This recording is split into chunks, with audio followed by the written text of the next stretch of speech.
and welcome to another episode of Design Tips and Sips. I'm Anna Gibson with AKG Design Studio, and today we're all about spring cleaning, getting ourselves organized, and kind of jumping in all the craziness that we were probably harboring during the winter. Yes, so our guest here today is Janet with Basic Organization. All right. And I'm really excited to have you here because when we work with our clients, especially in kitchens, even bathroom, people do keep a lot of nonsense and stuff. So having somebody that comes and help them really, really helps to remove that. So my first question, deep cleaning, organizing can be really overwhelming. So where do you start? So usually when I'm at a consultation, I will ask a client, like, where would they like to start? Sometimes they know, like, they're doing this for them, and they have a specific reason why they called, which is great. Sometimes they just look at me like they don't know the answer to that question. And so at a consultation, we tour the whole house, and then we'll talk about, I'll give them my suggestion of where I think we could make the biggest impact, because we want you to really feel like your efforts are worth it right from the very beginning. Yep. Are some area that people overlook when they're trying to declutter their home? Yeah. So again, you're all about the beauty of the house. I'm all about function. I am all about the function of a house. So oftentimes people overlook their storage spaces, their storage room, or if they don't have much storage within the house, their garage or their attic or something like that, that will make the biggest impact. Is if your storage spaces are not working for you, then that's when clutter collects in your house because it doesn't have anywhere else to go. If we all save things for, just in case, absolutely, or I'm not ready to get rid of it yet.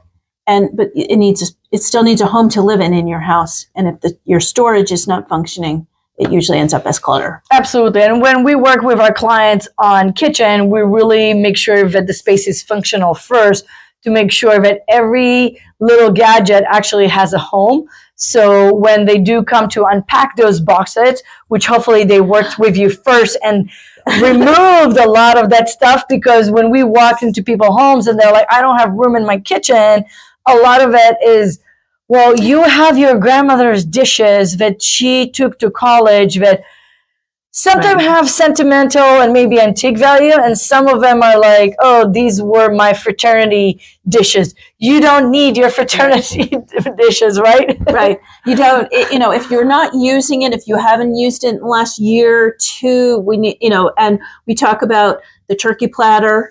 Okay, that is something that you use. If you use it, if you have Thanksgiving at your house, then you use the turkey platter once a year, but it doesn't need to have prime real estate in your kitchen if you're only using it once a year. And you don't need to have 5 pizza slicer. I know we all love pizza, but like one of those cute pizza roller is enough, right? Yes. And often people will buy another one because they can't find the one. Oh, so that's why when we're designing a kitchen or you're reorganizing, everything has a home and a specific space. Absolutely. Rule number 1. Which brings me to our next question, perfect segment.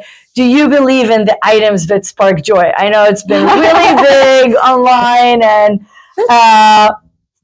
yeah. Well, so I'll give you my opinion. Marie Kondo is an excellent marketer, and she has a space. Her method does work for people. And the spark joy is really just another iteration. How do you say that word? Of a similar saying that people have been thinking of for years, is everything in your home should either be useful or something you love. And if it doesn't meet either of those criteria, you should not keep it. So her spark joy is something that you love, right? So a great example of that I give to clients is we'll go back to the kitchen. Like, we all have a spatula. We all might have 2 or 3 or 4 or 5. And you don't love them, but they're certainly functional. So we as organizers try to come in and help you decide, how you can reduce the number that you have, but we're not going to make you get rid of every one of them. Okay. They're functional. And then, something you love might be something that's a memory from a past loved one or art that's on your walls. Okay, it's not functional, but you love it. You want to hang on to it. And that's fine. But there is a lot of stuff in our house that doesn't meet either of those criteria. So Marie's, spark joy, it makes sense. And it's a good qualifier. Is there a good way for people to preserve? I know, gosh, I have boxes and boxes of my kids' art. And a lot of them is just like these doodles from when she was 3 and 4 years old, and you get really attached to it. You don't want to throw it away, but at the same time, well, they definitely don't want it. But then, if you're trying to create maybe a little bit more lighter lifestyle, what do you do with all that? So you have to have a system now for something like that. It's not so much a physical system. It's whatever routine you want to put it into place. So what I suggest to people for kids' artwork, so I always tell people, like, the older they are, the less they bring home. Right. So when you have a 4-year-old, they're going to bring something home every day, but by the time they're 14, they never bring anything home. Correct. So, but set up that system as soon as they start going to preschool or daycare or whatever, where they're bringing things home, where there's a place for it to live in your house when it comes in, that's out of the way, doesn't become clutter on the kitchen counter or kitchen table or wherever. And then you need to have a routine time that you go through those items.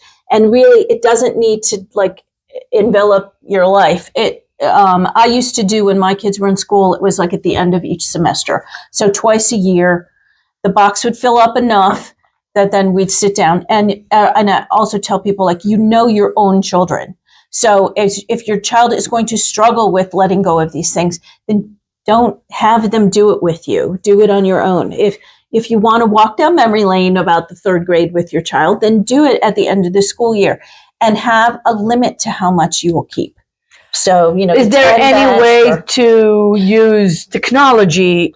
Absolutely. So take a picture. We tell people about anything you want to keep that memory. Keeping an item doesn't mean that you that saves the memory. You're still going to have the memory if you let go of that item. But if a photo of that item is enough to keep with you, and then you can get rid of the item itself. So the same with your children's artwork, or once they start making like the 3D stuff, it's really hard to store that. Right. So take some pictures. If you, again, like celebrating the end of a school year is a great time to do it. Sit down, you can go on online and make a book. Again, my third grade year, my 4th grade year, or something like that. Have your children tell the stories about the things. That is a great idea. Because 10 years from now, they're not going to remember those stories.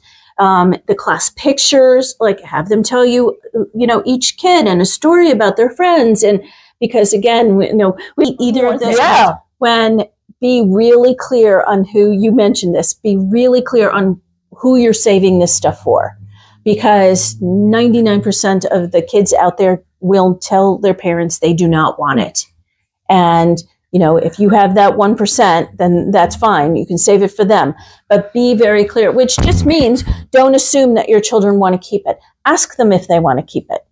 And it's fine if you want to create a box for your children's, when they were young, and the memories you want to save, if you want to keep that for you. But I always suggest to people is to have a limit how much you keep. So have a memory box, and that's it. So you may have to go back and review what's in the box, right, and be a little more strenuous about making decisions. So let's talk about what advice you have for those. We all have this, I'll save it for later. Right? I don't know. I have a whole little, it's organized. It's in a Ziploc that has rubber bands, because I use them where I cook. When I make my big chicken stock, I literally take all the fresh herbs and I use rubber band. I throw it in there, and then I just throw it all away. So I have a purpose. I know where they are. But it just seems like, it's always the joke. I'm like a piece of cardboard, or my husband, I don't know why he has a tendency to save those little goofy metal twisty ties that come around cords. I'm like, why? Why are we ever going to do that? And like, there's literally a whole pile of them sitting in a drawer. I'm like, why? Well, so he hasn't set a limit on those things. So yeah, you might need one of those now and then, but do you need 100? Will you ever need 100, or more will come in next month? So, so you set a limit for yourself. So a junk drawer with little sections in the drawer, little boxes for certain like cords or electronics or something. And then that's your limit. When that container gets full, then you have to go back and read. I mean, we've all seen hundreds and hundreds of cords from old technology, and you don't want to go through them, right? You don't want to go through them. You don't even know where they belong anymore. Right? They don't. And so that's a good idea. Like, would you? So at some point, I used to go and just use my label maker. Yes, I do have a label maker, and put it on the cord, so I actually know what it belongs to, because otherwise they're mushed together, and God forbid if you move, they're even more mushed together, and then you're sitting there and you have electrical items in here and cords over there, and you don't know. Then you have to play puzzle for hours to figure out what belongs to. Very good point. If you just take a minute to label the cords so you know what they went with, and then even if they do go in that bin in the basement, if you need it, again, you find it. But another question I ask people is everything in your home, is all your technology working? Okay, so why would you need any of that stuff? Because it's all work. You have the cord that goes to that machine, or that that connects to that laptop or whatever. So why do you need this other stuff that came in the box that you never used? But another way you can think about it is you allow the store to be your storage. So Home Depot can hang on to all those tools until you need them, and then you go purchase them. The same, Amazon can store all that stuff. You can always think about, if I need it in the future, how difficult would it be for me to get it? Right. So I don't have to store it in my home just in case. I can let the store be my storage room, and I know it will be available. And So how do you get family member help you to get motivated to organize and to get on board with the program, and then stick to it? Okay, or at least start with. Yeah, and every person is different. So your daughter is probably never going to be as organized as you, and that's fine. But when people call us when their life stops functioning the way they want it, and so they need to make a change to make just a better life for themselves. It's usually, a mom. It's usually the woman of the household, or this person who does the housekeeping, but not always. And they feel the need of, like, this is not working for me, and they're the ones that are doing the heavy lifting in the kitchen and maybe the childcare and that type of thing. And so they want to make a change. I usually talk to them about, let's do something for you. Let's work on your spaces first. Let your family members see that the change. And also, people hesitate because they're very afraid of making a mistake, getting rid of something that they will regret later. But if they see the changes in the house, and the sun comes up the next day and everything's fine, and mom doesn't, react like, oh my goodness, I've let something go. They start to get comfortable with the idea, and they also start to realize, like, how organization can make their life better. But I tell people, look, we don't force you to get rid of anything. We ask a lot of questions for you to kind of qualify why you're keeping something. But then once you tell me you need to keep it, then my job becomes, okay, where's the best place to keep it? How should we store it? So it's your house. We want you to live the way you want, which we want you to be happy there. So get your family members to kind of get on board by watching you. Also, I've worked with a lot of kids. Kids are usually very open to the idea. They feel, I don't know, I would say they feel special. They also feel like mom is not the one saying, clean up your room, pick up those toys. Somebody else is coming in that they don't know. There's no history, and I'm focusing on that child to make it work for you. So let's talk also about the mental toll that it takes on us when we have so much clutter around. As much as I was joking about my daughter, she does love keeping her room clean and organized, because from very early age, we explained to her that clean room means clean mind, much easier to get organized, to find everything, a nicer start for the morning because you know where your stuff is. You're not like rummaging through stuff on the floor or looking for things last minute. And it just really kind of clean, body, clean mind, clean room. So I do feel personally that there is a big mental block if the space is decluttered. So talk to me a little bit about that. Absolutely. It's kind of that chicken and the egg kind of thing. Like, which came first, the like depression or the clutter?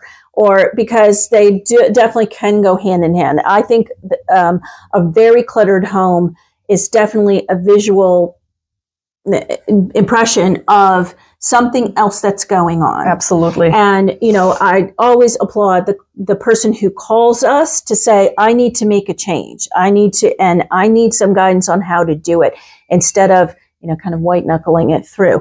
So again, everyone is different. Like, I would say my house is quite minimal, but I could have more stuff in my house and still be very organized. Absolutely. But I choose to have less stuff. This sounds like maybe your daughter. They said she's organized enough, her life runs fine, but she might have more in her space than you would prefer. But it's her space, right? So, but when it starts to interfere is when it's, interfere with your daily activities or anything, then that's when it starts to become an issue for most people. And they start thinking about, I need to make a change. Absolutely. And it really does, because we have clients that we walk in and the countertops are full of stuff in the kitchen, and they can't cook. So they can't, sometimes they can't even reach into the sink, or there's stuff all over the countertop that it's really hard to eat healthy. It's really hard to take care of yourself if you can't reach into the washing machine, if you can't reach into the sink, you can't reach, or even like sit comfortably on the couch because there's so much stuff, or, even the bed, right? Yeah, or even mentally. Mentally, absolutely. Going to sleep or waking up in a calm bedroom is, you don't even realize it, but it really can be life-changing for you. The same, like you said, can making dinner be an enjoyable task? Yes, it can, but it can also be a ridiculously hard task if there's stuff in your way all the time. Absolutely. Is there any good golden rule of how long can you, because I have to tell you, we just recently, and I'm not going to put her on the spot, help a client and a friend pack. And seriously, there were maternity clothes there. Our kids are 19. Oh, okay. There was no reason to have maternity clothes. Yeah. So you have to fit. Sometimes we're the voice of reason. Right. People are looking for a new kitchen or new closet because they think they're going to find some extra space. Right. You're gonna make magic and make that closet twice the size. Which we do, but well, it becomes more efficient. I mean, you do. I heard a thing once. You might know that, like, by redoing your closet, you really add about a third more storage space to your closet. But because really, the white wire one shelf with the rod is they're just not efficient. Absolutely, no, not at all, not at all. So having a custom closet definitely uses every inch of the space, and that's where you find the extra space. But I tell people, when you open that closet door, everything in there you should be able to fit into. We make that. And again, that's one reason why I like to tour a house on a consultation. If you love clothes and you have more than what would fit in your closet, then okay, let's consider where we can find space for someplace else in your house for the overflow, for the seasonal clothing that you're not using right now, for the formal clothing that you wear very seldom, this kind of thing. Or can we create a shoe closet someplace else so we don't use any space in your main closet for, or what do you wear to work? That's what you're going to get up and look for 5 days a week. Absolutely. So let's move other things out. And a closet is someplace that you should review pretty often. Okay. And the kitchen too. Yes. And the bathroom. I would say my rule, yeah. So, kitchen and bathrooms have things that expire, that actually expire. Absolutely. Your clothes don't actually expire, but they go out of season, they go out of fashion. Right. If you have a winter item that you did not wear this year, you have to think to yourself, like, I hung on to it from winter of last year. I didn't wear it this year. Am I going to hang on to it till next winter to try it again? And you just ask yourself that question. If the answer is yes, then the answer is yes. But you have to start, considering those things. But if you have the items that you're going to fit into again one day, or a lot of women want to keep maternity clothes, but if you're not wearing it right now, if it doesn't fit you right now, let's put it in a container. Let's find another home for it. You should be able to walk in your closet and everything should fit you today. And so do you have one last tip, a daily habit that you can share with our viewers of what if there's one thing that they can change today that will help them to keep their spaces more organized? Yes. So what I see a lot with people is clutter is created when you don't 100% finish things. So one of my goals is to find a home for everything in your house so that everyone in your house will know, oh, where do I find a measuring cup? Where do I find a new toothbrush? There should be a home for everything. But where the system will break down is if you don't put things away. So I call those people 95%ers. You do the entire project until, it's done enough, but you never clean up, and put anything away. So it may be you can clean up after dinner, but you don't rinse out the sink and wipe down the countertops. That it's that kind of thing. So try to completely finish something. All right. Well, thank you. Well, we totally forgot about our sips. So cheers to us. We are sipping on some St. Patrick Springing Mule. Recipe is going to be in the comments, so make sure you check it. So cheers to spring and spring cleaning. Thank you. Thank you, Anna. Absolutely. So, Janet, please tell us again about your company, your website, how people can reach you, and if there's any other particular services that you are offering so people can find you and get in touch with you. Okay. My name is Janet Chisel. I started Basic Organization 18 years ago in Northern Virginia. We serve all of Northern Virginia and Washington, D.C. I do have a team of organizers, and we work together often. Our specialty is large jobs. So you need a 2-car garage cleaned out. It can be done in a day. We can be soup to nuts. Very efficient. Yes, very efficient. But we also work one-on-one with clients. We want to just meet you where you are and serve you the best way. So organizing appointments are at minimum of 3 hours because we want to make a change in your space. You are welcome to call us, and which our number is on our website. It's basicorganization.com, and call us anytime. We offer a free 1-hour consultation to anyone who is interested before you get started with the organizing. I'll put one more little plug in. Yes, please. I also have a subscription service for people who want to DIY their decluttering and organization projects. You feel like you don't need an organizer to come to your home. All subscribers receive a 15-minute organizing exercise by text message every weekday. There's a theme every week, so it may be your closet or your pantry. And so you'll get 5 exercises throughout the week that have to do with that one area. So by the end of the week, that area should be nice and organized. Fantastic. So we'll put all the links. So make sure you subscribe and get your free DIY or book Janet and her team. They absolutely do a phenomenal job, and also helps me because when we get there, the space is ready and the clients are ready to jump into their project. Again, I'm Anna Gibson with AKG Design Studio. I'm really happy you guys join us here for Design Tips and Sips.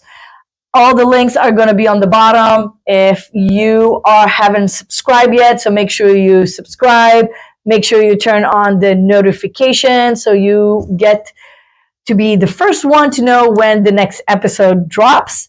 And if you have a question, please feel free to reach out to me. Again, also on our website, www.akgdesignstudio. And have fun and stay organized. Yep. Thank you. Bye.